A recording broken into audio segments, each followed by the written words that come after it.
জয় Bhim everyone. আশা করছি সবাই খুব ভালো আছেন।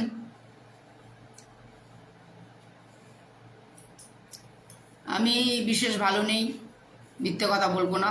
কারণ যেখানে আমি একজন সমাজসেবিকা হিসাবে দেখতে পাচ্ছি যে সাধারণ মহিলাদেরকে সাধারণ বা অসাধারণ বলে কিছু নেই, মহিলাদেরকে নিয়ে কিভাবে তাদের মানে কি বলবো ওটাকে ব্ল্যাকমেলিং করা হচ্ছে, বা মহিলাদেরকে যেইভাবে নিয়ে তাদের সাথে খেলা করার চেষ্টা করা হচ্ছে, এই সমস্ত চারিদিকে দেখে না আর আমি সত্যি বলছি, আমি বলছি ভালো নেই। আমি সবসময় আপনাদেরকে জানাই যে আমি খুব ভালো আছি, এই বলে বার্তাটা দিই।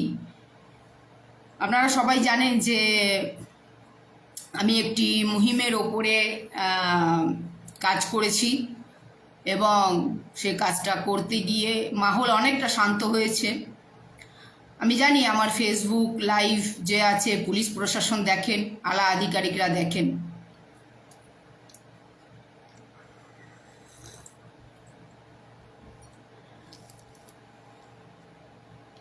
বিষয়টা হচ্ছে কৃষ্ণনগরের এক মহিলা, কৃষ্ণনগরে তার বাড়ি, কৃষ্ণনগরে সে একটি দোকান ঘর নিয়ে অফিস চালাতো, নিজেকে সমাজসেবিকা বলে নানারূপ সোশ্যাল মিডিয়াতে সে প্রচণ্ডভাবে ভাইরাল। বিশিষ্ট কিনা জানি না, আমার চোখে সে কোনোদিনই বিশিষ্ট ছিল না। দেখুন, মানুষ যদি ভালো কাজ করে, যেই ভালো কাজ করবে, কেউ যে ভালো কাজ করবে তাকে কখনো টেনে বলা যায় না যে সে খারাপ কাজ করছে। কিন্তু যে কেউ যদি খারাপ কাজ করে তাকে জবরদস্তিও বলা যায় না যে সে ভালো কাজ করছে। বিশেষত আমাদের মতন যারা ক্যারেক্টার, একদম রোখানটাক ক্যারেক্টার, আমরা সেটা বলতে পারি না। তো আমার আজকে লাইভটা যদি পুলিশ প্রশাসনের কাছে পৌঁছবে, আমি জানি আমার ফেসবুক লাইভ পুলিশ প্রশাসন দেখেন। আমি সমস্ত সময় চেষ্টা করি যে ক্রাইমটাকে যেভাবে হোক আটকানো দরকার, ঠিক আছে, আমার এইটাই চেষ্টা থাকে। চেষ্টা করতে গিয়ে আমাকে কৃষ্ণনগরের সেই মহিলাটি একটি তকমা লাগিয়েছে আমার উপরে যে আমি গালিবাজ সমাজসেবিকা। ঠিক আছে, সে লাগাতেই পারে। একজন সন্ত্রাসবাদী, একজন ক্রিমিনালস, একজন জেলখাটা আসামি, একজন চিটিংবাজ জালিয়াত, তার থেকে আমি কিছু আশা করি না, বা আশা করাটাও আমার কাছে একটা বৃথা। কিন্তু কন্টিনিউয়াসলি সে এই প্রচারটা করেই যাচ্ছে। যখন মামলাগুলো হাইকোর্টের দ্বারস্থ হয়েছে, মামলাগুলো সেশন কোর্টের দ্বারস্থ হয়েছে, এবং আরও নানা রূপে কিন্তু কেস রেজিস্টার হয়েছে এই 1-2 দিনের মধ্যে। তো যাই হোক, সেগুলো এখন আসবে সামনে সব। আমার সেই বিষয়টা নয় আজকে, আমার সেই লুকআউটটা আজকে নয় যে কেন গালিবাজ তকমাটা সে দিচ্ছে, সেটা আমার, সে যা খুশি তাই আমাকে দিতে পারে। কিন্তু আমার আজকে যে বিষয়টা নিয়ে আমি আজকে লাইভ রাখছি, যে নিজেকে সমাজসেবিকা বলে দাবি করছে, নানা রূপে সে সোশ্যালে জয়েন্ট রয়েছে, ইউটিউবে, ফেসবুকে, নানা রূপে সে তার বার্তাটা পৌঁছে দেয়। কিন্তু আমি দুটো জিনিসের ওপরে কালকের থেকে আমার মাথায় ঘুরছে, যে জিনিসগুলো আপনাদের সামনে আমি একটু তুলে ধরতে চাই। প্রথমত একটা আপনাদের জিনিস নোট করতে হবে। একটি ছেলে বাংলাদেশ থেকে এসে ভারতে কোনো রূপ ডকুমেন্টস না নিয়ে, দেখুন আপনাদেরকে বুঝতে হবে, আমি অনেক দিন ধরে শুনছি, আপনারা এই বিষয়টা দেখছেন, ফলো করছেন, কিন্তু এই বিষয়টা সম্পর্কে অনেকে অবগত নন, আর আমিও কোনোদিন এই বিষয়টা সম্পর্কে খুব একটা চর্চা করিনি। কিন্তু আজকে আমার মনে হলো একটু আপনাদের সামনে এই কথাটা রাখি। একটি ছেলে বাংলাদেশ থেকে এসে ভারতে দীর্ঘদিন ওপেন ঘুরে বেড়াচ্ছিল, এবং আমি যথারীতি আমার কাছে যেটুকু খবর আছে, সেই ছেলেটার উপরেও বলাৎকার কেস রেজিস্টার আছে, বলাৎকার কেস হয়েছে ছেলেটার উপরে। এবং সেই ছেলেটা বিনা ডকুমেন্টসে বাংলাদেশ থেকে এসে কৃষ্ণনগরে এক মহিলার অফিসে দীর্ঘদিন ওপেনলি সে কাজ করত। তারপরে হঠাৎ একদিন তার কোনো প্রয়োজনে তাকে বাংলাদেশে যেতে হবে। কি প্রয়োজন সেটা আমার কাছে কোনো মূল্য নেই, আমার কাছে সেই বিষয়টার কোনো মূল্য না। কারণ আমরা যারা ক্রাইম পার্টের ওপরে কাজ করি, আমাদের সেই কারণটার কোনো আমাদের দরকার পড়ে না। আমাদের দরকার পড়ে আপনি ক্রাইম করেছেন, ক্রাইম হয়েছে বা ক্রাইম হতে যাচ্ছে সেই জায়গাটার উপরে কাজ করা বা সেই জায়গাটার উপরে কথা রাখা বা সেই ক্রাইম পার্টটাকে আটকানো। ছেলেটি বাংলাদেশ থেকে এসে দীর্ঘদিন ওপেনলি ঘুরে বেড়ায়, বিয়ে শাদি করে, বিনা ডকুমেন্টসে ভারত এসে পড়ে থাকে, তারপরে তার উপরে রেপ কেস হয়। আমি বলি সেটা পরিবারের থেকে হোক কোথার থেকে হোক সেটা আমার দেখার দরকার নেই, রেপ কেস হয়েছে। তারপরে সে এক জেলখাটা আসামির অফিসে দীর্ঘদিন কাজ করে। আমি আজকে চাইবো প্রশাসন এই বিষয়গুলো একটু আমার এই লাইফটা দেখুক। আমি খুব ছোট্ট মতন নেবো লাইফটা, খুব টানবো না, বড় করবো না। দীর্ঘদিন সেই জেলখাটা আসামির দোকানে বা অফিসে সে ওপেনলি কাজ করে, ওপেনলি হ্যান্ডেল করে সাধারণ মানুষের ডকুমেন্টস, সাধারণ মানুষের মানে সাধারণ মানুষ কখন সেই দোকানে আসবে, কখন অফিসে আসবে, কত টাকার ডিল হবে, সমস্ত কিছু। কিন্তু হঠাৎ একদিন সেই ছেলেটি বাংলাদেশে চলে যাওয়ার জন্য প্রস্তুতি নেয়।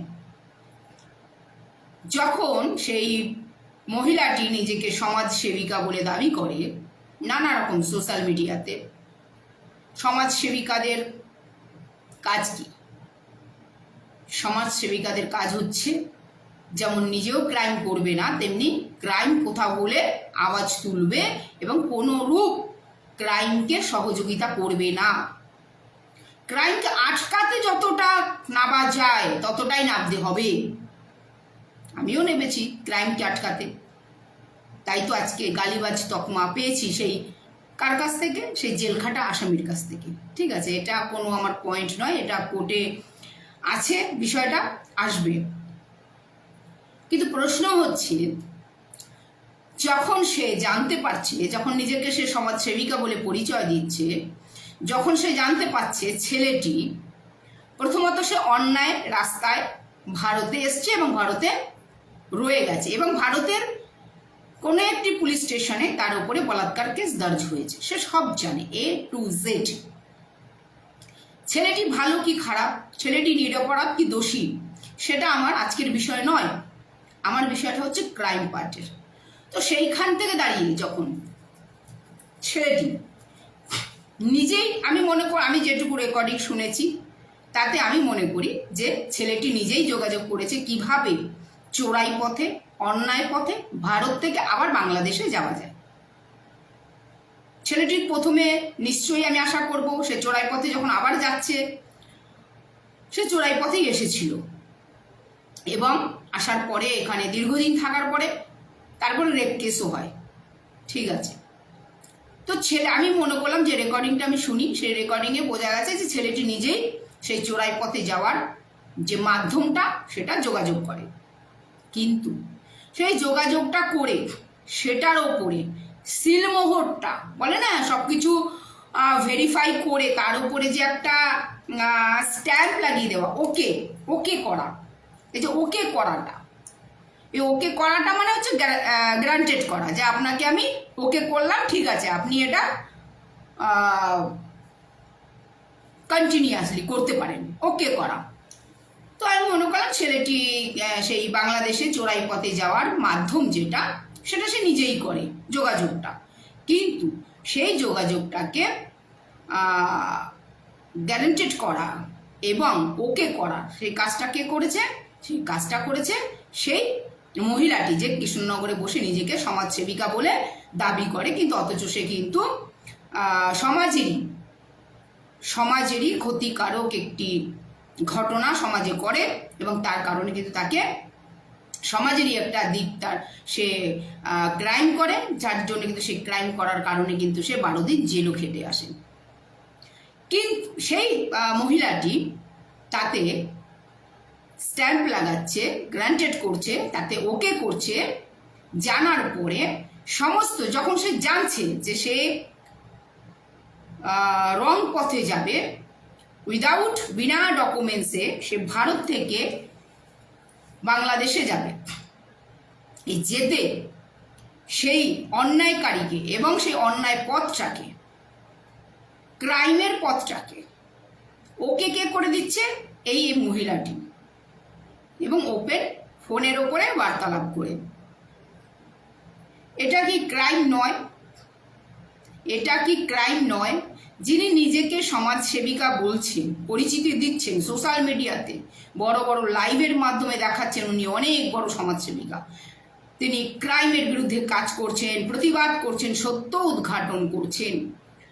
যখন এই মহিলাটি জানতে পারলো যে, এবং সে জানতো, এবং সে সজ্ঞানে জানতো যে সেই ছেলেটি বাংলাদেশ থেকে চোরাই পথে এসছে এবং সে এইভাবে ঘুরে বেড়াচ্ছে আমাদের ভারতে, ইন্ডিয়াতে, এবং সে এখন যে আবার পুনরায় বাংলাদেশে যাবে, সে চোরাই পথেই যাবে। সে যখন সব কিছু জানলো, জানার পরে তাকে সেই বিষয়েতে ওকে করা, তাকে গ্যারান্টেড করা,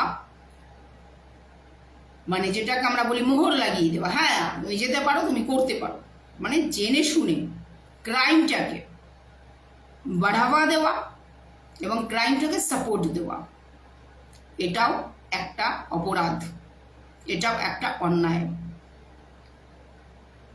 কারণ আমরা সবাই জানি আদার্স দেশে যেতে গেলে পরে কিছু নিয়মাবলী আছে, কিছু প্রসেস আছে, সরকারের কিছু প্রসেস আছে, সেগুলোকে ফলো করতে হবে। এগুলো ইম্পর্টেন্ট। উইদাউট সেই প্রসেস না করে কোনো রূপে ধরা পড়লে তার কিন্তু হাজতবাস অনিবার্য, এবং তাকে সেই চোরাই পথে যাওয়ার জন্যে যারা যারা সহযোগিতা দিয়েছেন বা ডাইরেক্টলি বা ইনডাইরেক্টলি জড়িত আছেন, তারাও কিন্তু অটোমেটিকলি হাজতবাস হবে তাদের। সে যখন জানতে পারছে যে এটা অন্যায় পথ, চোরাই পথ, দেখুন আমি এই বিষয়টা কোনোদিন তুলে ধরিনি, আমি জানি কোর্টে যখন আসবে তখন নিশ্চয়ই এগুলো আলোচনা হবে, কিন্তু আজকে কেন তুলে ধরছি এটাও আমি আসছি পরে। তাহলে যখন জানা গেল যে ছেলেটি চোরাই পথে উইদাউট ডকুমেন্টস ভারত থেকে বাংলাদেশে যাচ্ছে, তাকে আটকানো প্রয়োজন ছিল, তাকে সৎ রাস্তা দেখানো উচিত ছিল, নাকি তাকে সেই চোরাই পথে সে কি করে যেতে পারে সেটাতে আরও গ্যারান্টেড করে দেওয়া বা তাকে ওকে করে দেওয়া? এটা কি কোনো ভারতীয় নাগরিকের কোনো কর্তব্য ছিল না কোনো কাজ ছিল? এটা কোনো কর্তব্য ছিল না কোনো কাজ ছিল?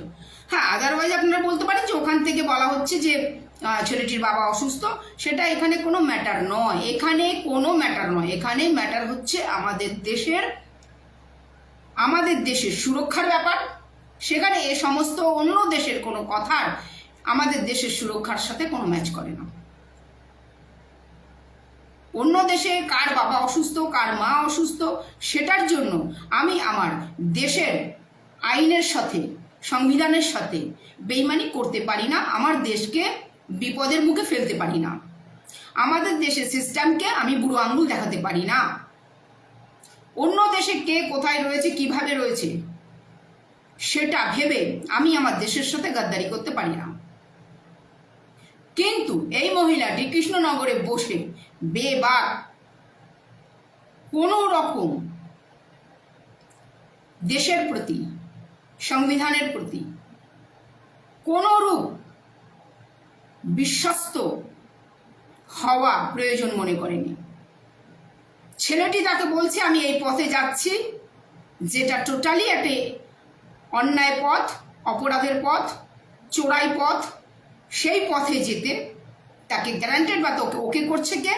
এই কৃষ্ণনগরে বসে থাকা এই সমাজসেবিকা নাম নেওয়া 12 দিনের জেল খাটা এক আসামি, যার উপরে নানা রূপে নানা জেলাতে নানা পুলিশ স্টেশনে একের চেয়ে অধিক ক্রাইমের মামলা চলছে। কালকে আমি আবার আরেকটি লাইভ তার দেখলাম, যেটা নিয়ে আমি প্রথম প্রতিবাদ করি।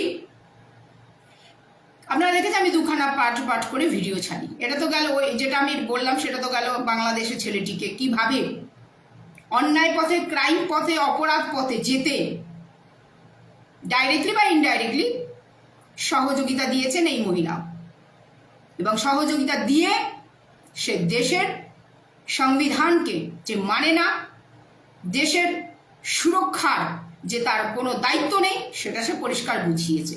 এগুলো হবে, এগুলো সব কোর্টে বাজবে, অবশ্যই বাজবে, কিচ্ছু তাড়াহুড়ো নেই।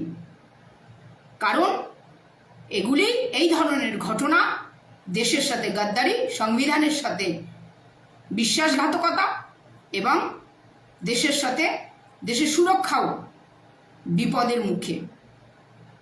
কারণ এই ধরনের বাংলাদেশিরা, এই যে মার্গপথ, এই যে রাস্তাটা এবং এই রাস্তা পর্যন্ত পৌঁছে দেওয়া বা রাস্তা আর মার্গপথটাকে ওকে করে দেওয়ার এই যে মানুষগুলো, এদের মাধ্যমে সে বারবার আসবে যাবে, এবং অনেকটা সময় নাকি সে ভারতে ছিল, অনেকটা সময় ভারতে ছিল, আসবে যাবে।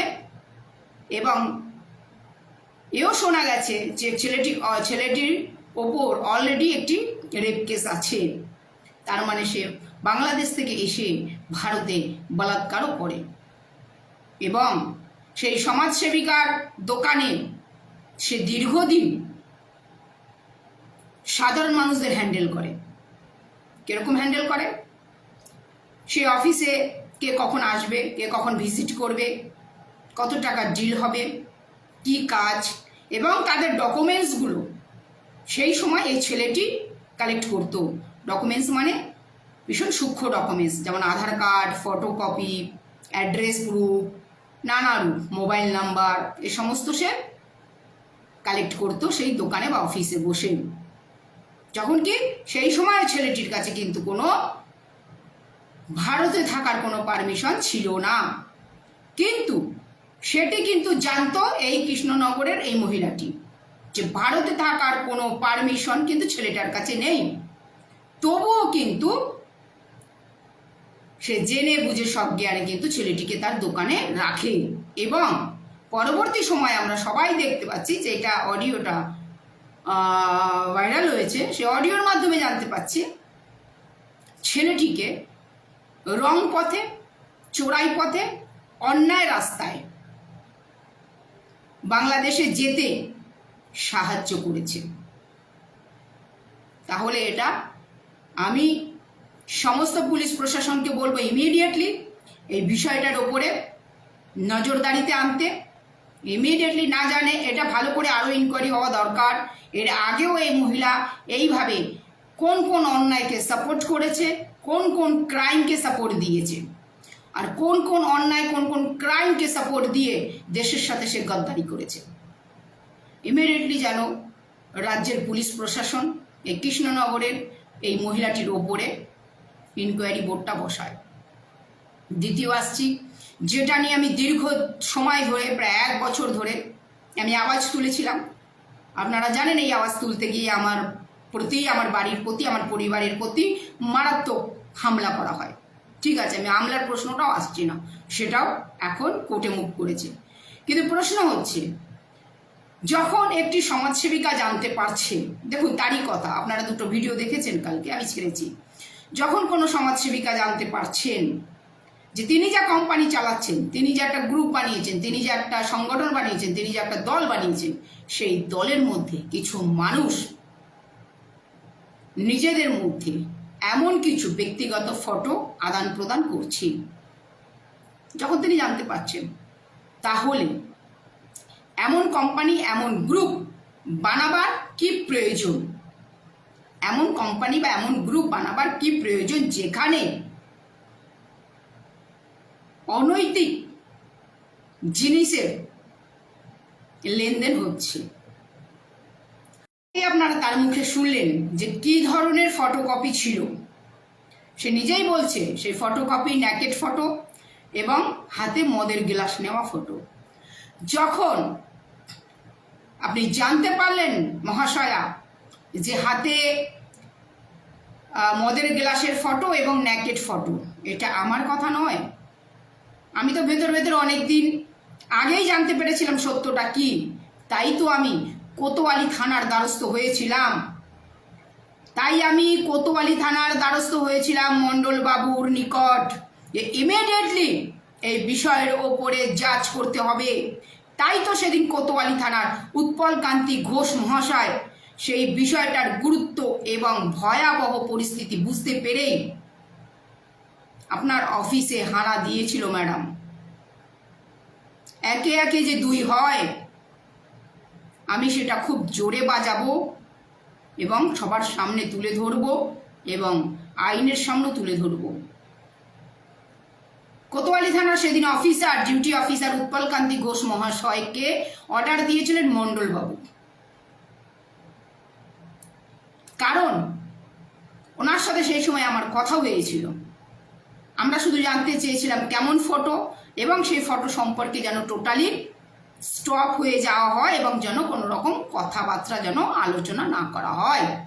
কিন্তু এই মহিলাটি, এই যে জেলখাটা আসামি মহিলাটি, যিনি একজন উইদাউট ডকুমেন্টস ছাড়া এক বাংলাদেশিকে দীর্ঘদিন তার অফিসে কাজের নামে তাকে রেখেছে। আপনারা অনেকেই জানেন যে ভারতের টাকা বাংলাদেশে বেশি হয়, এবং সেই ছেলেটিকে সে মাইনে দিয়ে রাখত, এবং ছেলেটি অলরেডি, ছেলেটির ওপরে কিন্তু বলাৎকার কেস আছে, এবং পরবর্তী সময় সেই ছেলেটিকেও বাংলাদেশে অন্যায় পথে, চোরাই পথে চলে যেতে ডাইরেক্টলি এবং ইনডাইরেক্টলি এই মহিলাটি সাহায্য করে, যেটা আমরা হাইকোর্টের দ্বারস্থ হয়েছি। তো এবার বিষয় হচ্ছে, কালকে রাত্রিবেলার একটি লাইভে সে পরিষ্কার একদম জোরে জোরে নিডার ছাতি ঢুকে বলছে ফটো ন্যাকেড ফটো এবং ফটো মদের গ্লাস হাতে নেওয়া ফটো। আদারওয়াইজ সে ফটো কাকে দিয়েছে, কে দিয়েছে, সেই কথাটা আজকে আমি আর তুলবো না, নামটা তার নেব না। কারণ যখন এই ফটোর পুরো রূপ বা চিত্রায়ন সত্যি হোক বা মিথ্যে হোক, যখন সেই আসামির মুখ থেকে পরিষ্কার অনলাইনে বেরিয়েছে, তখন আর আমি সেই ভিকটিমের নাম আর আজকে নেব না। কিন্তু প্রশ্ন হচ্ছে, আপনি যে কোম্পানিটা চালাচ্ছেন, আপনি যে সংগঠনটা চালাচ্ছেন, আপনি যে গ্রুপটা চালাচ্ছেন, আপনি জানছেন সেই গ্রুপের মধ্যেই এই ধরনের মহিলাদের ন্যাকেড ফটো নিয়ে ছড়িয়ে দেওয়া হচ্ছে। আপনার কালকে নিজের মুখে বলা লাইভের কথাই তুলে ধরছি, এবং যেটা আমাদের কাছে প্রমাণস্বরূপ। আপনি যখন জানছেন যে একটি মহিলার ন্যাকেড ফটো, মদের গ্লাসটা আমি ছেড়ে দিলাম, ন্যাকেড ফটোর কথাটাই ধরি। আপনি যখন জানছেন আপনি যে কোম্পানি চালাচ্ছেন, আপনি যে গুন্ডা বাহিনী সন্ত্রাসবাদী কোম্পানি চালাচ্ছেন বাংলার রাজ্যের পুলিশ প্রশাসনের চোখের নিচে, তো সেই সন্ত্রাসবাদী কোম্পানিতে আপনি এমন লোকেদেরকে ভরে রেখেছেন সজ্ঞানে, যারা মহিলাদের ন্যাকেড ফটো নিয়ে ছড়িয়ে দেয়। যখন আপনি জানতে পারলেন, আমি এই সন্ত্রাসবাদী গ্রুপের সেই লিডারের জন্য বলছি, যে 12 দিনের জেল খাটা আসামি কৃষ্ণনগরে বসে বিন্দাস নিজেকে সোশ্যাল ওয়ার্কার বলে চালিয়ে যাচ্ছে এখনো পর্যন্ত। আমি তার উদ্দেশ্যে আজ লাইভটা করছি, এবং আমি আশা করবো, এবং আমি এটা হ্যাশট্যাগ করেও আমি রাজ্যের পুলিশ প্রশাসনের দৃষ্টি আকর্ষণ করতে চাইবো আজকের আমার এই ফেসবুক লাইভটা। আমি জানি পুলিশ প্রশাসন আমার লাইভ দেখেন, কিন্তু প্রশ্ন হচ্ছে আজকের, যে যখন আপনি জানতে পারলেন মহাশয়া যে আপনারই কোম্পানিতে এইরকম কিছু মানুষ আছে যাদের একদম নাম চিহ্নিত করে, নির্দিষ্ট করে সমাজসেবিকা পূর্ণিমা তপাদার কোতোয়ালি থানার অফিসারের হাতে তুলে দিয়েছিল, যে এই কোম্পানি সমাজ সেবার নামে মহিলাদের ফটো নিয়ে সোশ্যাল মিডিয়া ছড়িয়ে দিচ্ছে, যেটা একদম পুরো রাইটিং ছিল।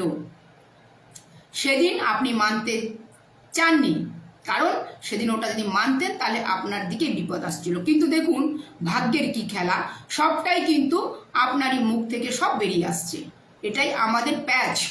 এই প্যাচগুলো বুঝতে পারেননি যে কোন প্যাচে পড়ে গেছেন।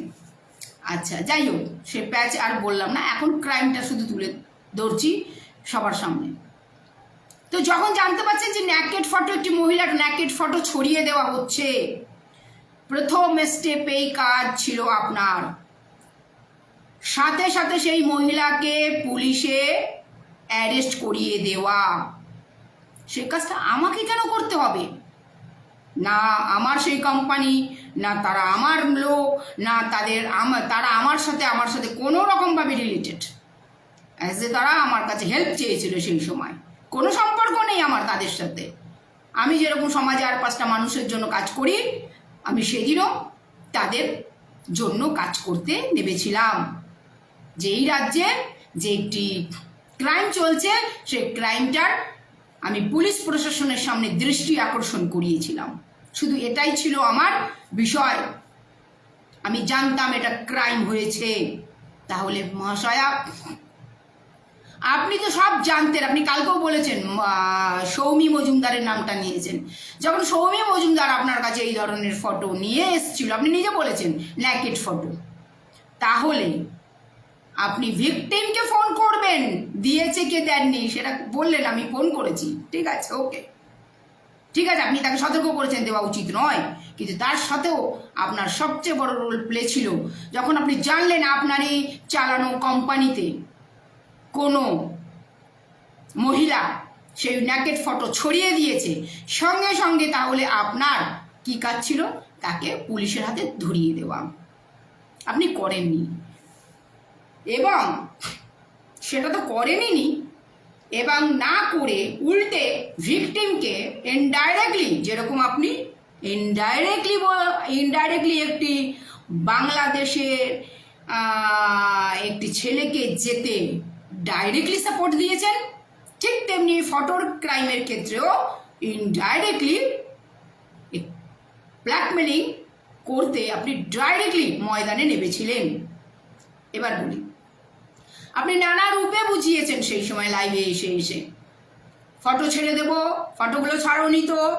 তো এইবার কি হয়, যখন একটা বিষয়ের ওপরেই কথা হচ্ছে কন্টিনিউয়াসলি, তখন অটোমেটিক সেই মানুষের মাথায় ওটাই ঘুরবে যে আমারই ওই ফটোগুলো নিয়ে কিন্তু বলা হচ্ছে। কারণ শুধু তার মাথায় ঘুরবে না, সেই সময়কার নানা রূপে পোস্ট করে, যে পোস্টগুলো করা হয়েছিল, নাম নিয়ে পোস্টগুলো করা হয়েছিল, মহাশয়া আপনি সেই পার্টসগুলো একটু মিলিয়ে নেবেন। সেই ভিকটিমের নাম নিয়ে পোস্টগুলো করা হতো, আর সেই সময়ে দাঁড়িয়ে ইনডাইরেক্টলি বলা হতো ফটোগুলো ছেড়ে দেব, ফটোগুলো ছাড়া হবে, ফটোগুলো লকারে রেখেছো তো, ফটোগুলো দিয়ে দেওয়া হয়েছিল কেন, স্বামী থাকতে পরকীয়া কেন করা হয়েছে, অনেক রূপে কথা, ঠিক আছে। তার মানে এখানেও আপনি ইনডাইরেক্টলি খেলায় নেবে, ডাইরেক্টলি খেলাটা খেলছিলেন সেই দিন। সেটা আমার কাছে কিছু মানুষ তুলে ধরে, প্রথমে মৌখিকভাবে তুলে ধরে, তারপরে সোশ্যাল মিডিয়ার মাধ্যমে আমার কাছে হেল্প চায়, তারপরে তাদের থেকে আমি রাইটিং নিই। কারণ আমার মনে হয়েছে এটা স্টপ হওয়া দরকার, এটা মারাত্মক ক্রাইম। মহাশয়, আপনি যে এই ক্রাইমের সাথে ডাইরেক্টলি যুক্ত, এটা প্রমাণ করতে 2 মিনিট লাগবে না।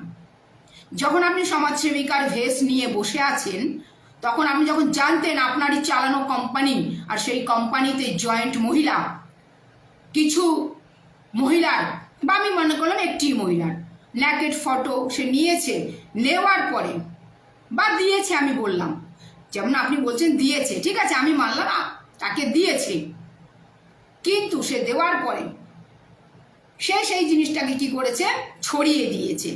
কোথায় কোথায় ছড়িয়েছে সেটা তো পুলিশ দেখবে, কিন্তু এটা আপনি নিজের মুখে বললেন যে ছড়িয়ে দেওয়া হয়েছে। তাহলে যখন ন্যাকেড ফটো ছড়িয়ে দেওয়া হয়েছে আপনি জানলেন সকাল 7টার সময় সৌমি মজুমদারের মাধ্যমে, তখন প্রথম স্টেপই আপনার কাজ ছিল ফেসবুক লাইভ করা নয়, প্রথম স্টেপ আপনার কাজ ছিল সেই অপরাধীকে পুলিশকে ধরিয়ে দেওয়া। কারণ এটা মারাত্মক অপরাধ। আপনি সমাজের সেই ব্যক্তি যিনি নিজেকে বিশিষ্ট সমাজসেবিকা বলেন। বিশিষ্ট সমাজসেবিকা মানে যার ক্রাইম সম্পর্কে জ্ঞান আছে, দেশের ভালো মন্দ সম্পর্কে জ্ঞান আছে, সমস্ত কিছুর দায়রা সম্পর্কে জ্ঞান আছে। কিন্তু আপনি কি করেছেন, সেটা না করে ক্রাইমটাকে হাওয়া দিয়েছেন। আপনি কালকে আবার বলেছেন যে মহারাষ্ট্র হয়তো কোনো ইসলাম থেকে উঠে আসা। আমি ওপেন লাইভে বলছি, মহারাষ্ট্রের ইসলাম থেকে উঠে আসা মানুষদের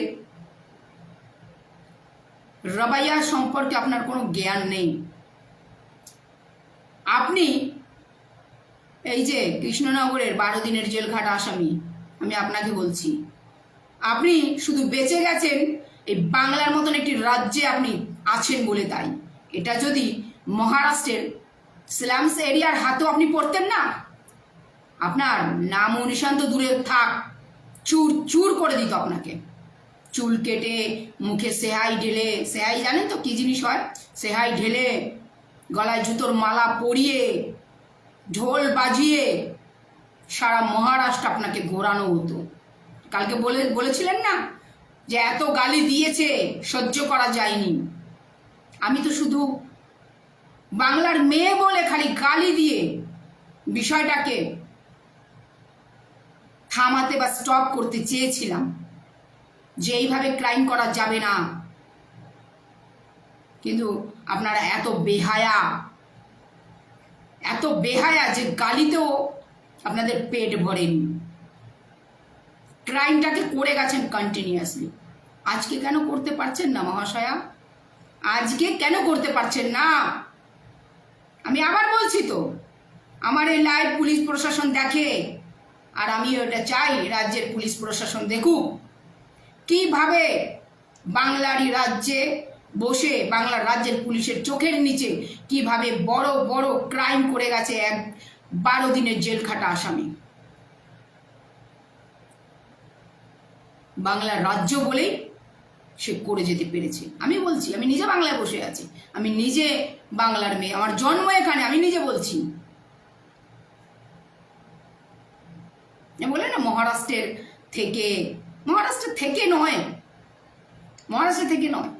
আমি প্রথমে ভারতীয়, তারপর আমার রাজ্য ডিভাইডেড। আমি কোথায় জন্ম আমার, কোথায় কর্মসূত্রে আমি, কোথায় আমি ঘুরে বেড়াবো সেটা আমার পরে। আমার আগে হচ্ছে আমি একজন ভারতীয়। আমার প্রধানমন্ত্রী, যেটা আমার দেশের ভারতের প্রধানমন্ত্রী, তিনি আমারও প্রধানমন্ত্রী। তারপরে আমার রাজ্য, কোন রাজ্যে আমার জন্ম, কোন রাজ্য আমার কর্মক্ষেত্র, সেটা পরে। আমার ভারত দেশের মধ্যে কোথাও ক্রাইম হবে আমি আওয়াজ উঠাবো। আমি তো মহারাষ্ট্র থেকে এই যে যাদবপুর বিশ্ববিদ্যালয়ে যে ছেলেটির অ্যাক্সিডেন্ট হলো, সেটাকেও আমি সেই সময় আমি সেই মর্মান্তিক ঘটনাটার আমি নিন্দা করি এবং আমি ইউটিউবে সেই প্রোগ্রামটা ছাড়ি। তখন আমি মহারাষ্ট্রে বসা। আর মহারাষ্ট্রের মানুষের মার দুনিয়ার বার, মহারাষ্ট্রের মানুষের মার দুনিয়া। মহারাষ্ট্রের মানুষ ক্রাইমকে প্রশ্রয় দেয় না, ক্রাইমকে সহ্য করে না।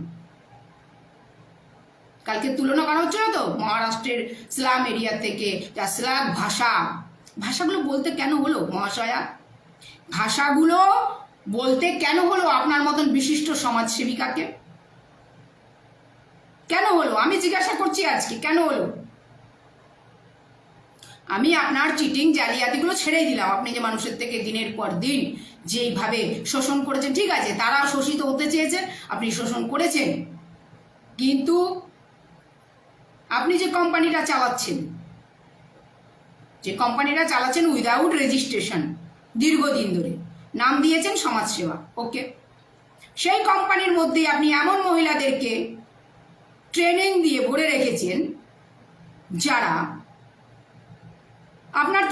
আপনারই কোম্পানি থেকে কোনো মহিলা যদি বেরিয়ে যায়, তাদের নেকেড ফটো বা এই ধরনের কিছু সিক্রেট জিনিস তারা নিয়ে তারা ছড়িয়ে দেবে নিজেদের মধ্যে, এবং সময়তে সেগুলোকে বাইরে ছড়িয়ে দেওয়ার নাম করে তাকে ভয় দেখাবে।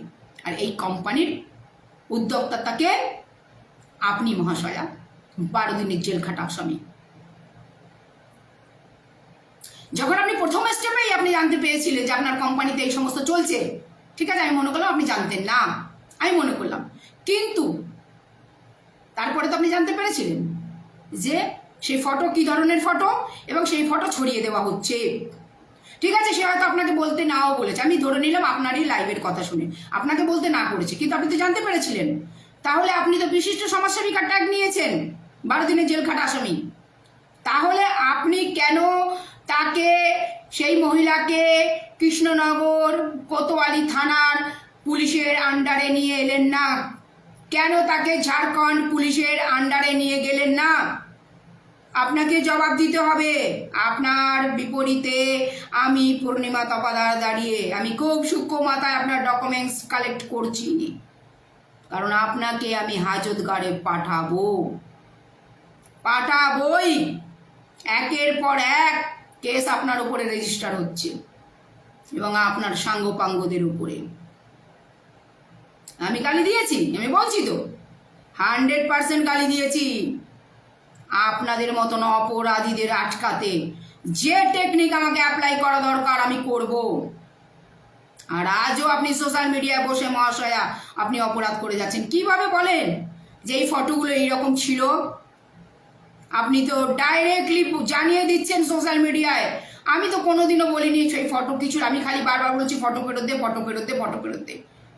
কেন সোশ্যাল মিডিয়ায় কাল জানালেন কি ধরনের ফটো ছিল? এটা তো আমি জানতাম, আমি জেনে গিয়েছিলাম কি ধরনের ফটো ছিল। আমি কি তার তদন্ত করিনি? আমি করেছি, আমি তদন্ত করেই নেমেছিলাম এই কেসে। তাই তো আমি কোতোয়ালি থানার মণ্ডলবাবুর দ্বারস্থ হয়েছিলাম সেদিন। উৎপলকান্তি ঘোষ মহাশয় তো উনি তো ফিল্ড অফিসার ছিলেন সেদিন। পুলিশ আপনার অফিসে গেল কারণ আপনি নাকি বিশিষ্ট সমাজসেবিকা, আপনার নাম যশ আছে। অবশ্যই আপনার নাম যশ আছে, আছে তো। চুলকাটা আসামি বলে নাম যশ আছে, অবশ্যই আছে। সমাজসেবিকাদের আবার কি নাম যশ? সমাজসেবিকা টাকা নিয়ে সমাজসেবা হচ্ছে। আমিও পারিশ্রমিক নিয়ে কাজ করি, কিন্তু আমার নাম যশ আছে, আমার এই আছে। আমি কখনো রংকামা যাই না। আমিও নিই পারিশ্রমিক, যেখানে দরকার পড়ে সেখানে অবশ্যই পারিশ্রমিক নিতে হবে। আমার বাপের খাজানা নেই, আমি টাটা আম্বানির ঘরে জন্ম নিইনি যে আমার হবি আমি তাই এটা করছি ঘরের পয়সা দিয়ে। কিন্তু নাম যশ খ্যাতি,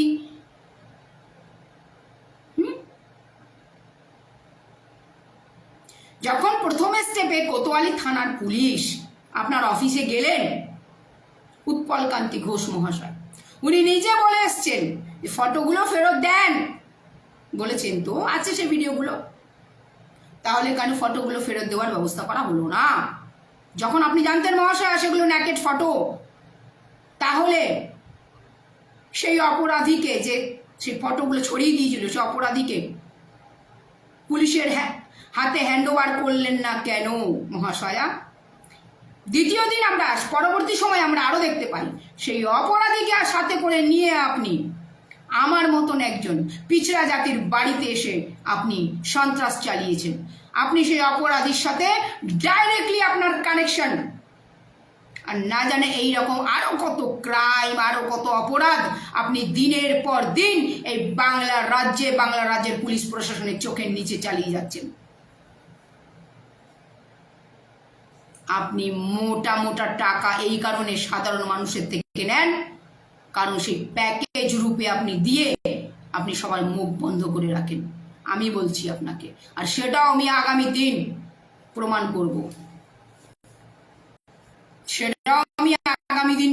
করব। আমাদের সমাজে বহু মানুষ আছে যারা অনেক ভালো ভালো কাজ করে, অনেক ভালো ভালো, আমরা সোশ্যাল মিডিয়াতে দিন রাত তাদের দেখতে পাই। অনেক ভালো ভালো কাজ করে, প্রচুর ভালো ভালো কাজ করে, উইদাউট পারিশ্রমিক নিয়ে ফ্রি অফ সার্ভিস দেয়। যে ব্লাড ডোনেট করছে সেও সমাজ সেবা করছে আমাদের দেশের জন্য। তবে তাদেরকে কেন এত বড় বড় পুরস্কার দেওয়া হয় না বাংলার থেকে? কেন দেওয়া হয় না?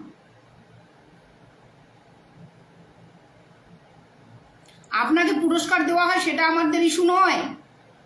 আমরা এরকম অনেক পুরস্কার পেয়ে সাইডে রেখে দিই, আমাদের পুরস্কার নিয়ে ভাবার সময় নেই। আমরা যেটা ভাবি সমাজকে কিভাবে শান্ত রাখতে হবে, সুস্থ রাখতে হবে, যাতে সমাজে ক্রাইম না হয়, সমাজের সংবিধান কি করে পালন করা হয়, মান্যতা করা হয়, সেসব দিকে আমাদের ধ্যান থাকে। আমাদের সমস্ত পুরস্কারের দিকে আমাদের ধ্যান নেই। আপনি অনেক পুরস্কার পেয়েছেন, সেদিকে আমার কোনো কথা নেই, কিন্তু আমার প্রশ্ন হচ্ছে বাংলাতে তো আরও বড় বড় সমাজসেবিকা সমাজসেবকরা রয়েছে যারা অনেক ভালো ভালো কাজ করে, অনেক ভালো ভালো। যেই সমস্ত সংস্থা আপনাকে পুরস্কার দিচ্ছে ডেকে ডেকে, তারা সেই সব মানুষগুলোকে দিচ্ছে না কেন? কেন দিচ্ছে না? এই যে আমার এখানে একজন দেখছেন, আমার বান্ধবী, উনি হালি শহরে থাকেন, ওনার পারমিশন ছাড়াই ওনার নামটা নিচ্ছি, পর্ণালী ব্যানার্জি। ওনার অনেক ফটো ভিডিও দেখবেন আমার বাড়িতে, আমার অফিস উদ্ঘাটনও এসেছিলেন। উনি কত ভালো কাজ করছেন আজ কত বছর ধরে কন্টিনিউয়াসলি। শুধু পর্ণালী ব্যানার্জি বলে না, এরকম আমাদের ভারতেই কত মানুষ রয়েছে যে এত ভালো ভালো কাজ করছে। আজকে যে সংস্থাগুলো আপনাকে পুরস্কৃত করছে বারবার ডেকে ডেকে, আজকে তাদেরকে কেন দেখতে পাচ্ছে না? তাদেরকে কেন পুরস্কার দিচ্ছে না? এটা বিষয়, এটা আলোচনার বিষয়, অবশ্যই অবশ্যই আলোচনার বিষয়। আসবেই, বিষয়টা আসবেই, না চাইতেও আসবেই। এর পিছনে কারণটা কি আমরা জানতে চাই, আমরা জনতা, আমরা জানতে চাই, অবশ্যই জানতে চাই, অবশ্যই জানতে চাই। আমাদের অধিকার আছে জানার, রাজ্য বিশেষ নয়, ভারতবাসী বিশেষ, ভারতের ভোটার, সেই অধিকারে আমরা জানতে চাই, আমি জানতে চাই। তো অতএব ক্রাইম যে আপনি সাপোর্ট দেন, ক্রাইমকে, ক্রাইম করতে যে আপনি সাপোর্ট দেন, আপনার ইন্ধন থাকে ক্রাইম করাতে, সেটা সমস্ত রকমভাবে প্রমাণিত, এবং এগুলোই বাঁচবে কোর্টে। এতটুকু মিস হবে না, এতটুকু মিস হবে না। এবং সেই ক্রাইমের পাশে রয়েছে মারাত্মক মারাত্মক ক্রাইম। যখন আপনি জানলেন ছেলেটি রেপিস্ট, ছেলেটি বলাৎকারী, ছেলেটার উপরে বলাৎকারের একটা কেস আছে, ছেলেটি উইদাউট ডকুমেন্টস ভারতের মধ্যে ঘুরে বেড়াচ্ছে, সেই ছেলেটিকে আপনি মাইনে দিয়ে আপনার অফিসে কাজে রাখলেন, এবং সেই ছেলেটিকে দায়িত্বে কি রাখলেন? যে সাধারণ গরিব যা একটু কম পড়াশোনা জানা মানুষ, তাদের ডকুমেন্টসগুলো সেই ছেলেটির মাধ্যমে আপনি রেজিস্টার বুকে রাখতেন। ডকুমেন্টসের মধ্যে কি কি মারাত্মক documents? Aadhaar card, Aadhaar card যেটা আপনি প্রথমে নেন, Aadhaar card, photocopy, mobile number, address proof. কার মাধ্যমে আপনি নিচ্ছিলেন অফিসে? একটি বাংলাদেশি, এবং যার ওপরে বলাৎকার কেস রয়েছে, এবং যেই ছেলেটি ভারত সরকারের পারমিশন না নিয়ে, ভারত সরকারের কোনো ডকুমেন্টের প্রসেস না করে বাংলাদেশে চলে যেতে সক্ষম হয়েছে, এবং তাকে বাংলাদেশে যেতে সক্ষম করেছেন আপনার মতন 12 দিনের জেল খাটা আসামি। আপনি ভারতের সুরক্ষার সাথে বিশ্বাসঘাতকতা করেছেন, আপনি ভারতের সংবিধানকে উল্লঙ্ঘন করেছেন। আমি বলবো না আপনি মানব পাচার করেছেন, সেটা কোর্ট বলবে আপনি কি করেছেন। আমার দৃষ্টিতে আপনি যেটা করেছেন সেটা আমি আজকে সোশ্যাল লাইভে তুলে ধরলাম। আপনি ভারতের সুরক্ষার সাথে বিশ্বাসঘাতকতা করেছেন সংবিধানের সাথে বিশ্বাসঘাতকতা, এবং সংবিধানের আইনকে উল্লঙ্ঘন করেছেন। আপনি সমাজসেবিকা হওয়ার দাওয়া করেন সোশ্যাল মিডিয়ায়, এবং সেই সমাজসেবিকা হওয়ার অধিকার নিয়ে আপনি বহু মঞ্চে উঠেছেন, ভালো ভালো লোকের সান্নিধ্যে গেছেন, ভালো কথা। কিন্তু আপনি একটি ক্রাইমকে, একটি অপরাধীকে আপনি অন্য দেশে চোরাই পথে যেতে সাহায্য করেন কি করে, যখন আপনি জানছেন সেটা অন্যায় পথ, চোরাই পথ? অন্য দেশে কার বাবা মা কিভাবে আছে সেটা দেখার দায়িত্ব কি ভারত সরকার আপনাকে দিয়েছে? আপনি কি সেই দায়িত্বে বসে আছেন? এবং সে এতদিন কিভাবে প্রমাণপত্র ছাড়া আপনার অফিসে এইভাবে কাজ করলো? এবং কাজটা কি? মানুষের ডকুমেন্টারি কালেক্ট করার কাজ। অবশ্যই আপনার ওপরে ইনকোয়ারি বোর্ড বসা ইমিডিয়েটলি দরকার।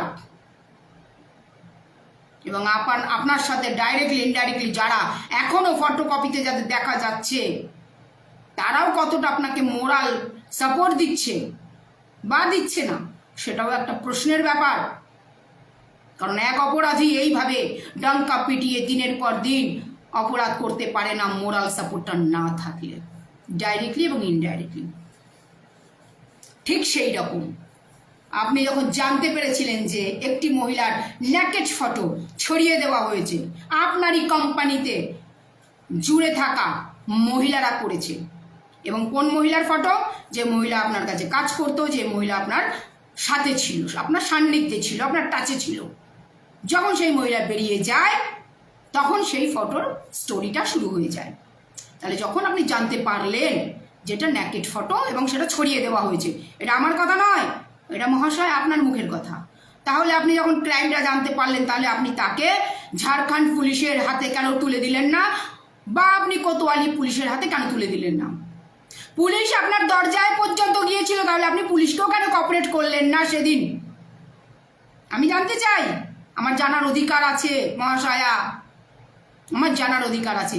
এগুলোরই মুখ বন্ধ করতে কি আমার বাড়িতে হামলার ছক কষেছিলেন?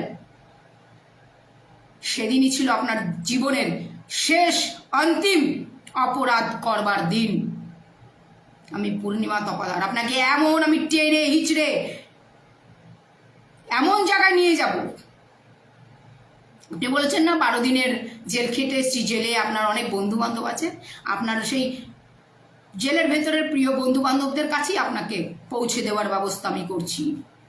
আমি এমনি বসে নেই এখানে, আমি এখানে এমনি বসে নেই সমস্ত ইম্পর্টেন্স কাজকর্ম ছেড়ে দিয়ে, এমনি বসে নেই। আমার কিছু বিশেষ বিশেষ ডকুমেন্টস আমি কালেক্ট করেছি। দেখি না কে ফিল্ডে নেমে বাঁচায়, আমি শুধু দেখতে চাই কোন পুলিশ অফিসার আপনাকে সাপোর্ট দেয়, আমি সেটাও এবার দেখতে চাই। রিসরা থানা রিসরা থানা আর আপনাদের মতো মানুষদের সাপোর্ট দেবে না। রিসরা থানা যে কাজটা করে দিয়েছে না, কল্পনাও করতে পারেন না যে কি কাজ করে দিয়েছে। তো যাই হোক, এটা হচ্ছে বিষয়। আর গালির প্রসঙ্গে আর একটুখানি বলে যাই, তকমাটা যখন আমার লেগেইছে, ভালো কিছু মুখোশধারী অসভ্য জালিয়াত, এইরকম মুখোশধারী ভদ্রলোকেরা তো অন্তত ভয় পাবে আমার থেকে, যে বাবা এইরকম ক্রাইম করলে, এরকম অপরাধ করলে কিন্তু গালি খেতে হবে সোশ্যাল মিডিয়াতে। অন্তত আপনার মতন কিছু মুখোশধারী ভয় তো পাবে। কিন্তু প্রশ্ন হচ্ছে, যখন কোতোয়ালি থানার পুলিশ আপনার দোকানে হানা দিল, ইনকোয়ারি করতে গেল, আপনি পুলিশকে কোঅপারেট করাটা আপনার কাজ ছিল, প্রথম কাজ ছিল আপনার পুলিশকে কোঅপারেট করাটা, যেটা আপনার নৈতিক ডিউটির মধ্যে পড়ে। পুলিশ যখন আপনার কাছে গেছে, পুলিশ যখন আপনাকে বলেছে যে এনাকে ফটো ফেরত দিন, তাহলে সেখানে আপনার প্রথম দায়িত্ব ছিল, প্রথম কাজ ছিল কোতোয়ালি থানার পুলিশকে কোঅপারেট করা। কিন্তু আপনি তা না করে কি করেছেন? সঙ্গে সঙ্গে আপনি ফোন করেছেন সেই ক্রিমিনালসকে যে ঝাড়খণ্ডে বসে আছে, যে একটি মহিলার ফটো, ন্যাকেড ফটো সবার কাছে ছড়িয়ে দিয়েছে। সেই ক্রিমিনালকে ফোন করে আপনি তাকে লাইভে বসিয়ে আমাকে গালিগালাজ এবং আমার প্রতি অবমাননা, আমার প্রতি মেন্টালি হ্যারাসমেন্ট সমস্ত কিছু করিয়েছেন। আমার সেই ভিডিওটাও আমার কাছে আছে। এমনকি আমাকে নোংরা ভাষায় অ্যাটাক করা হয়েছে সেদিন, আমার মুখে থুতু দেওয়ার মতন সেই সমস্ত কীর্তিগুলো দেখানো হয়েছে লাইভে বসিয়ে। কেন করেছিলেন সেগুলো? পুলিশ যখন আপনার দোকানে গিয়েই ছিল, তাহলে আপনার প্রথম কাজ ছিল পুলিশকে কোঅপারেট করা, প্রশাসনকে কোঅপারেট করা। কিসের আপনার ইগো, কিসের আপনার মান সম্মান? 12 দিন যখন জেল খেটে বেরিয়েছিলেন ক্রাইম করে, আপনার কিসের মান সম্মান, কিসের ইগো, কিসের মান সম্মান আপনার? আপনি দিনের পর দিন সাম্প্রদায়িক দাঙ্গা করাবার চেষ্টা করেছেন আমাদের রাজ্যে। প্রথমে নাবালিকদের চুল কেটে, যেখানেও সাম্প্রদায়িক একটা ব্যাপার আছে, দ্বিতীয়বার হরিজন সম্পর্কে অবমাননা অন লাইভের মধ্যে। তৃতীয়বার পিছড়া জাতির মেয়ের ওপরে হামলা 6 ডিসেম্বরের দিন। আপনি এই দেশে সব সময় সাম্প্রদায়িক দাঙ্গা করাবার সূক্ষ্ম প্ল্যান করেছেন। মহাশয়া, আপনার বিরুদ্ধে ছোট্ট একটি কেস হয়েছে খালি রিসরা থানায়, কিন্তু সেই কেস ধরে অগণতিক এফআইআর আপনার উপরে রেজিস্টার হয়েছে। দেখতে থাকুন একের পর এক কিভাবে আসছে নোটিশগুলো, কিভাবে আসছে নোটিশগুলো। সাম্প্রদায়িক দাঙ্গা ফেলানো, উইদাউট ডকুমেন্টস অন্য দেশে মানুষকে যাওয়ার ব্যবস্থা করে দেওয়া, যেটা দেশের সুরক্ষার উপরে ভয়াবহ একটা চিহ্ন, এবং সংবিধানের সাথে কোথাও না কোথাও অবমাননা করা।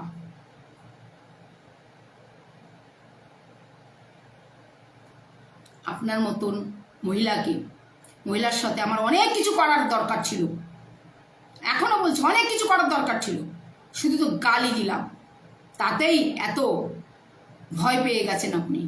ভুলতে পারেন না, উঠতে বসতে একই কথা, গালি খেয়েছি গালি খেয়েছি গালি, শুধু একটু গালি দিয়েছি বলে। যদি আপনার মতন মহাশয়া মহারাষ্ট্রে থাকতো না, ওই যে বলেছেন না কালকে যে ইসলামের সব লোক নিয়ে গিয়ে ঘর থেকে টেনে বের করে চুল ন্যাড়া করে মাথায় সেয়াহি ঢেলে গলায় জুতোর মালা পরিয়ে ঘোরাতাম অল মহারাষ্ট্রে। সত্যি বলছি, মহারাষ্ট্র বলে কালকে খুব বলছিলেন না। যারা ইসলামে থাকে না, তারা কাউকে ব্ল্যাকমেলিং করে না, তারা পরিশ্রম করে খায়, তারা জালিয়াতি করে খায় না। আপনার মতন চিটিং বা চিটার জালিয়াত। কেন বলেছিলাম 103 রুম নাম্বারের গল্পটা? গল্প নয়, সত্যি। কেন বলেছিলাম? এই কারণেই বলেছিলাম যে আপনার মতন একজন মহিলা আর একটি মহিলার ফটো নিয়ে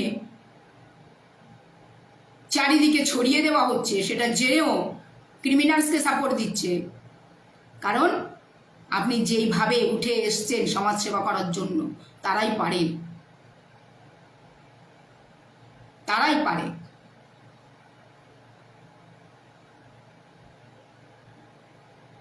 অনেক শুনছি গালিবাজ। হ্যাঁ, দিয়েছি তো গালি, একদিনও তো অস্বীকার করিনি, একদিনও তো বলিনি না আমি গালি দিইনি, বা কেন গালি দিয়েছি তার পিছনে কোনো অজুহাত কিছু দেখাচ্ছি না তো।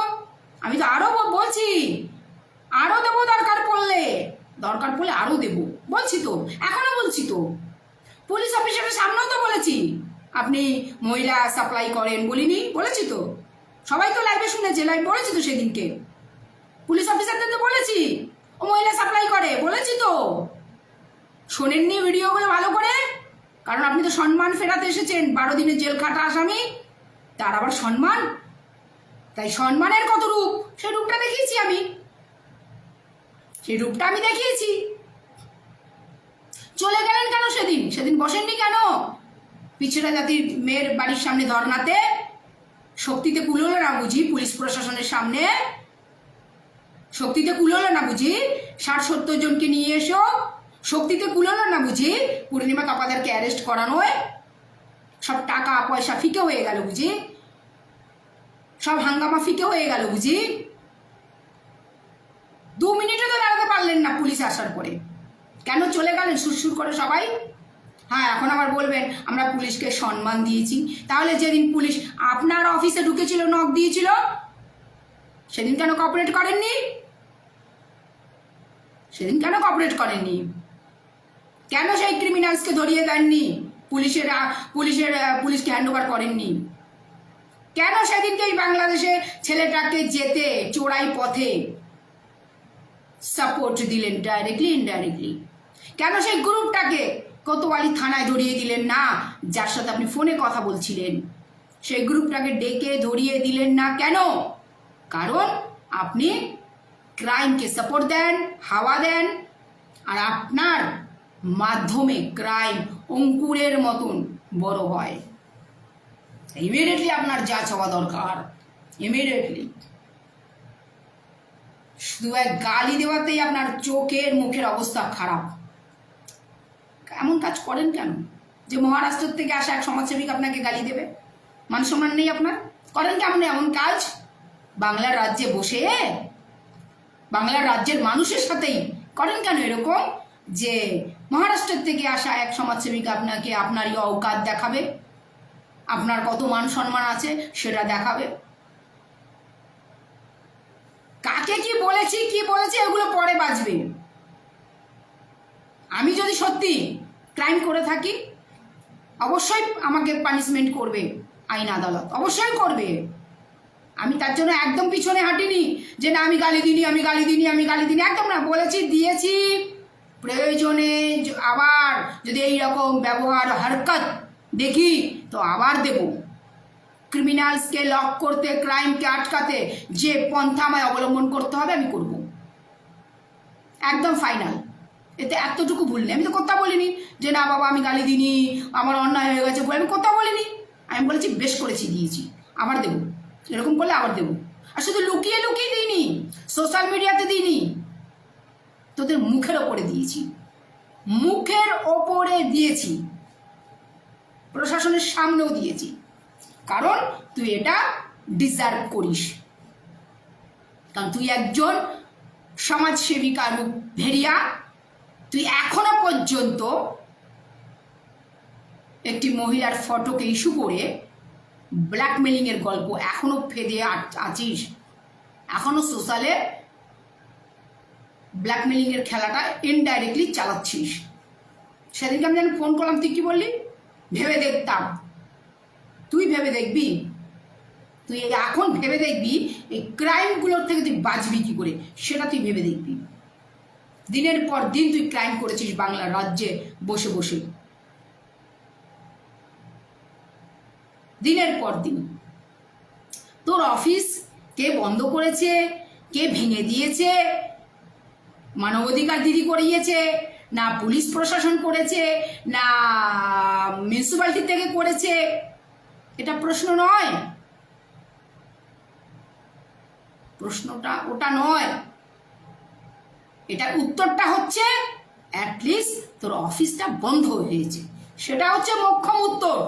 কে করিয়েছে সেটা বড় কথা নয়, কি পন্থায় হয়েছে সেটা বড় কথা নয়, কারণ ওখানে ক্রাইম হচ্ছিল বসে, তো সেই ক্রাইমের জায়গাটা ডিস্ট্রয়েড হয়েছে, সেটাই সবচেয়ে মোক্ষম উত্তর। আবার তুই আরেকটা জায়গায় বলেছি না, একদিনই বলেছি না, এই যে ক্রাইম বেড়ে বেড়ে বেড়ে বেড়ে বেড়ে বেড়ে এটা না একদম ছোট ছোট ছোট ছোট কণায় অনেক শক্তিশালী হয়। তুই একটা ডিস্ট্রয়েড হলো, আরেকটা গিয়ে বসলি কেন? তোকে তো ক্রাইম করতেই হবে, ক্রাইমটাই তো তোর মাধ্যম। দেখা যাক কতদিন এই ক্রাইমগুলো করতে পারিস। আমরা সবাই উঠে পড়ে তোর পিছনে আছি, তোকে ফলো করছি, তোর প্রতিটা স্টেপ ফলো করছি। হ্যাঁ, আমাদের সত্যি কোনো কাজ নেই, কারণ সবচেয়ে বড় কাজ ভারত দেশের এবং সবচেয়ে বড় কাজ বাংলার রাজ্যে তোর মতন সন্ত্রাসবাদীকে একদম পুরো ব্যান করে দেওয়া। সেটার জন্যই আমরা সব উঠে পড়ে লেগেছি। আরও ভালো ভালো লোক আছে, তুই জানিস না, অনেক মানুষকে, খালি আমাদের দুজনকেই দেখিস, আমাকে আর সঙ্গীতা দিকে। এর পিছনে যে কত বড় নেটওয়ার্ক কাজ করছে তুই জানিসই না কিছু, আর জানতেও পারবি না, আমরা ধাপে ধাপে এগোচ্ছি। তৈরি তুই থাক, তুই কিভাবে নিজেকে সেভ করবি, কারণ তোর ক্রাইম পুরো একদম সামনে।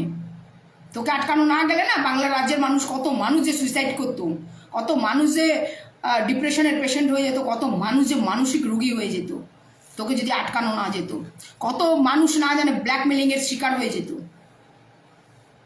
ঠিক আছে, কত মানুষ নিজের জমি জমা ঘর বাড়ি সব বিক্রি করে দিত, কত মানুষ গয়না গাটি সব নষ্ট বিক্রি করে দিত, যদি তোকে থামানো না যেত। কর না, লাইট করে কাজ কর। আমি ভালো কাজের কখনো কোনোদিন বাধা দিইনি, আমার রেকর্ড আছে। ভালো কাজে, এই দেখ আমি এত বছর সোশ্যাল মিডিয়ায়, যে 1 বছরই দেখছিস আমার, দেখ ইউটিউব চ্যানেল 2021-এ খুলেছি। আমি কোনোদিন সোশ্যাল মিডিয়াতে সেভাবে থাকতামই না, এখন থাকি। এই যে দেখ 1 বছরই দেখ তো আমার মুম্বাইয়ের থেকেও কোনো রকম আমাকে নোংরা কমেন্ট, খারাপ কমেন্ট, ভুল কমেন্ট আসে কিনা দেখ না, তোদের সামনেই দেখ না। আর তোর বাংলার রাজ্যে বসে তোকেই, তোরই মানুষরা কিভাবে নোংরা নোংরা কমেন্ট করে, কিভাবে তোকে নোংরা কমেন্ট করে। হ্যাঁ, আমার এখানেও বাংলা রাজ্য থেকে 2-1টা ঢুকে যায়, এটা বলবো না ঢুকে যায় না, সঙ্গে সঙ্গে তাকে তোর অকাত দেখিয়ে দিই, দেখবি দ্বিতীয় দিন আর তাদেরকে দেখাই যায় না, লাইফ টাইম তাদেরকে দেখা যায় না। জানে এত বড় আমি সোশ্যাল মিডিয়া বসে কই, আমার মহারাষ্ট্র থেকে আসে নাকি কোনো একটা কথা যে আপনি তো আমাদের টাকা গায়েব করে পালিয়েছেন, হ্যান করেছেন, বসে কিছু বি বলে? আমরা ফুল হোয়াইট কলার রে, বলার জন্য না একটা পয়েন্ট দরকার, সূক্ষ্ম ইসে দরকার। তাই আমরা গরিবিতে থাকতে ভালোবাসি। তোর মতন ওই রকম জালিয়াতির জীবনযাপন আমাদের দরকার নেই। সমাজ সেবা কর, ভালো কাজ কর, পারিশ্রমিক নে, আমার কোনো তাতে আমার নজর নেই। তোর মতন কত এরকম ছড়িয়ে ছিটিয়ে রয়েছে। কিন্তু যদি তুই ক্রাইম করিস, ক্রাইম করার বার্তা দিস, ক্রাইম করার উৎসাহ দিস, সেইখানে আমার অসুবিধা আছে। আমি সেইখানে আওয়াজ তুলব, সেখানে আমি আওয়াজ তুলব। একটা বিল্ডিং তৈরি করতে গেলে যতক্ষণ না লাস্ট ফিনিশিংটা দেওয়া হচ্ছে না, ততক্ষণ সেটা কমপ্লিট হয় না। আমি যে কাজটা নিয়েছি না, সেটা এখন লাস্ট ফিনিশিং দেওয়া হয়নি, কথাটা মনে রাখিস। খুব তাড়াতাড়ি আরও একটি সূক্ষ্ম প্রমাণ আমি নিয়ে আসছি। আজকে যে পোস্ট করেছি না, দেখবি, আমারই আশেপাশের থেকে আনবো। দেখ, দারুণ একটি প্রমাণ সোশ্যাল মিডিয়া ছড়িয়ে দেবো, দেখ। এবং রিসরা থানার বড়বাবুকে কল করে ওটা মোটামুটি একটু জানিয়েছি, 2-4 দিনের মধ্যে সমস্ত প্রমাণ দিয়ে সেটা সোশ্যাল মিডিয়ায় ছাড়বো।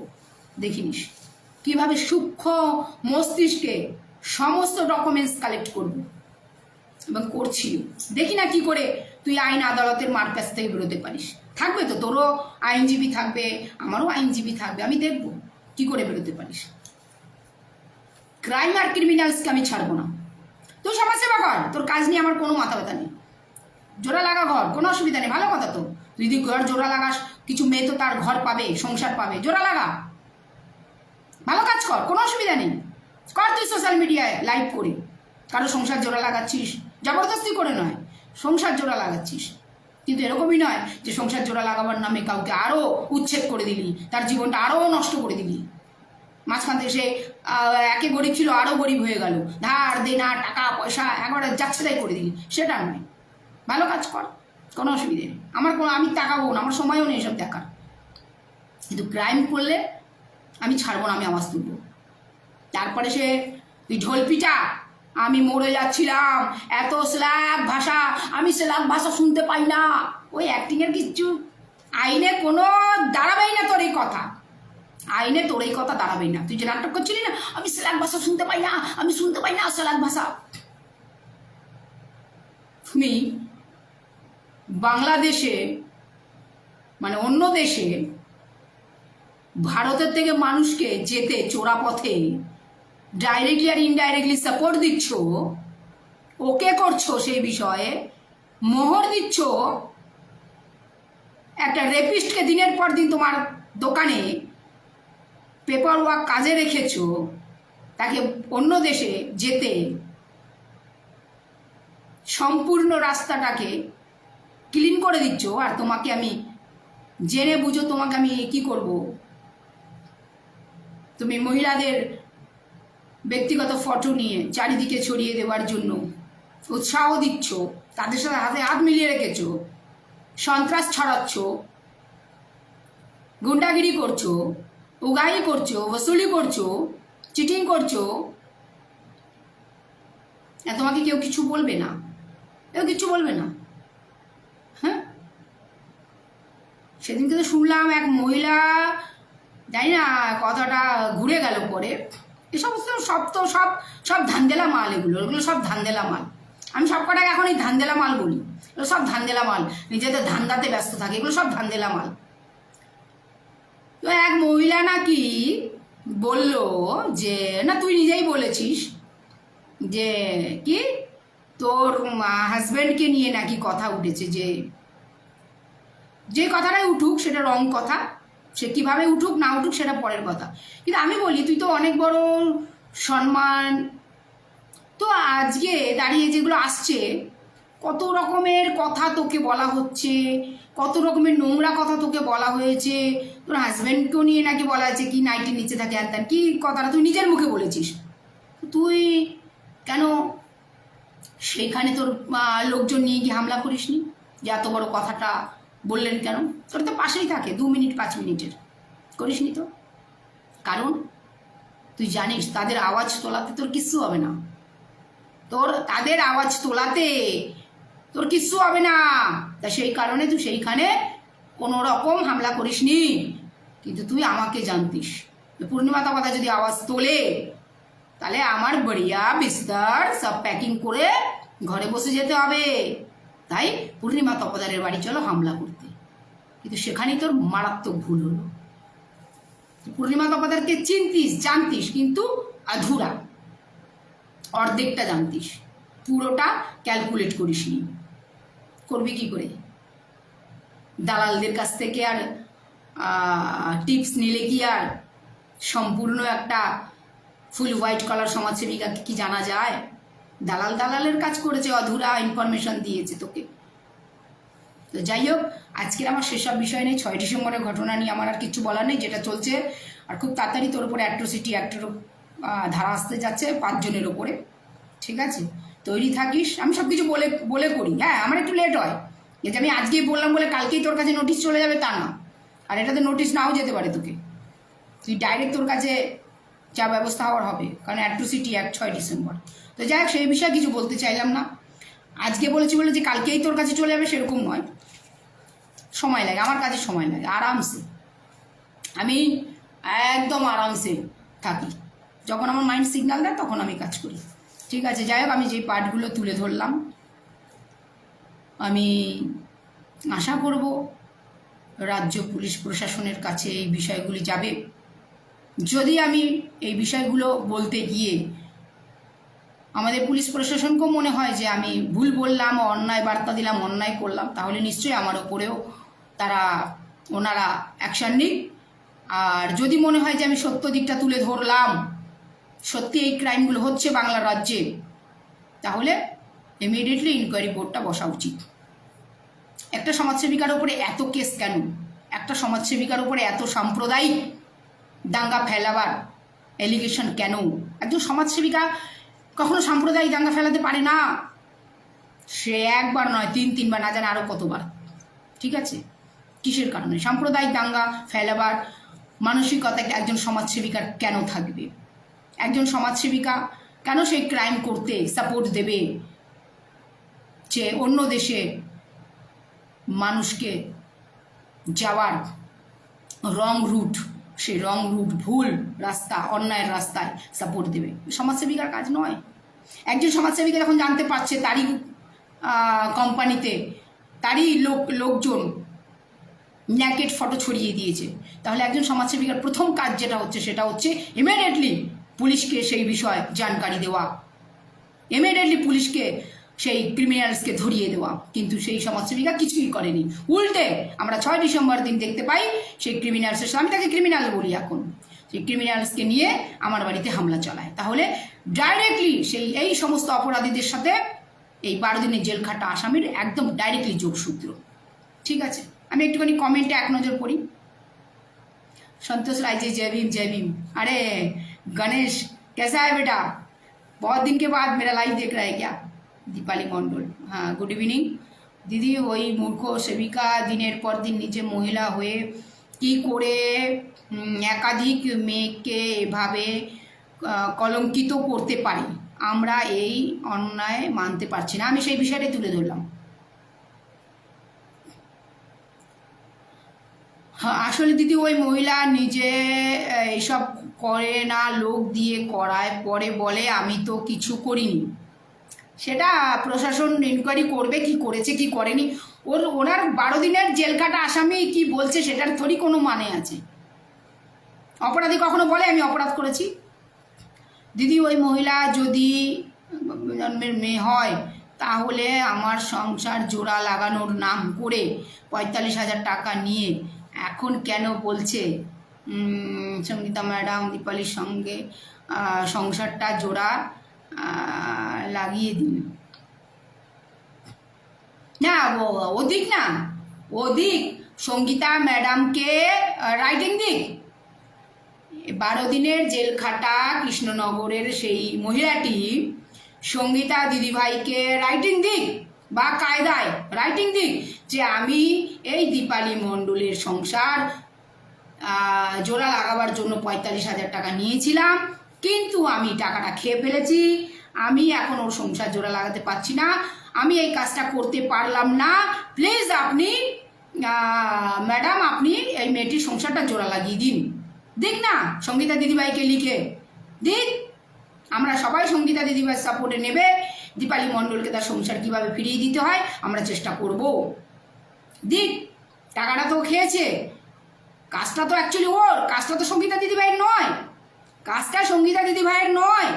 সঙ্গীতা দিদিভাই আজকে যেটা করছে সেটা একটা মানবিকতার দিক থেকে, কাজটা সঙ্গীতা দিদিভাইয়ের বিলকুল নয়, একটা মানবিকতার দিক থেকে সঙ্গীতা দিদিভাই হাত বাড়িয়েছে, ঠিক আছে। কাজটা হচ্ছে সেই কৃষ্ণনগরের 12 দিনের জেল খাটা এক আসামির, যার কাছে দীপালি মণ্ডল যায় এবং 45,000 টাকা দেয় সংসারে ফিরবে বলে। তাহলে কোনো কারণে যদি সে না পারে, সে তাহলে দিক না মানবাধিকার দিদির কাছে লিখিত যে আমি পারছি না, আপনি এই দীপালি মণ্ডলকে, আমি এই কাজটি করতে পারলাম না, আমি হেরে গেলাম, আমি টাকাটা খেয়ে নিয়েছি, আপনি আমাকে বাঁচান এবং আপনি এই মেয়েটিকে সংসারে ফেরাতে সাহায্য করুন। দেখ মানবাধিকার দিদিভাই তার নিজের টিম তৈরি করবে, আমিও তাকে সাপোর্ট দেবো, সাথ দেবো, আমরা চেষ্টা করব, কিন্তু এই প্রসেসে আসতে হবে, তাকে লিখিত দিতে হবে মানবাধিকার দিদিভাইয়ের কাছে। সময় গোল রাউন্ড, ঠিক আছে, চক্রবিউতে আটকানো সব কিছুই।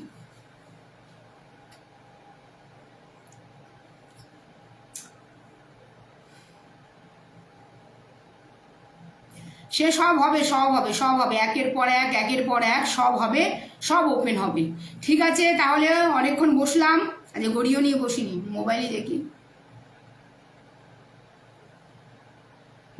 7:45 বাজে, ঠিক আছে।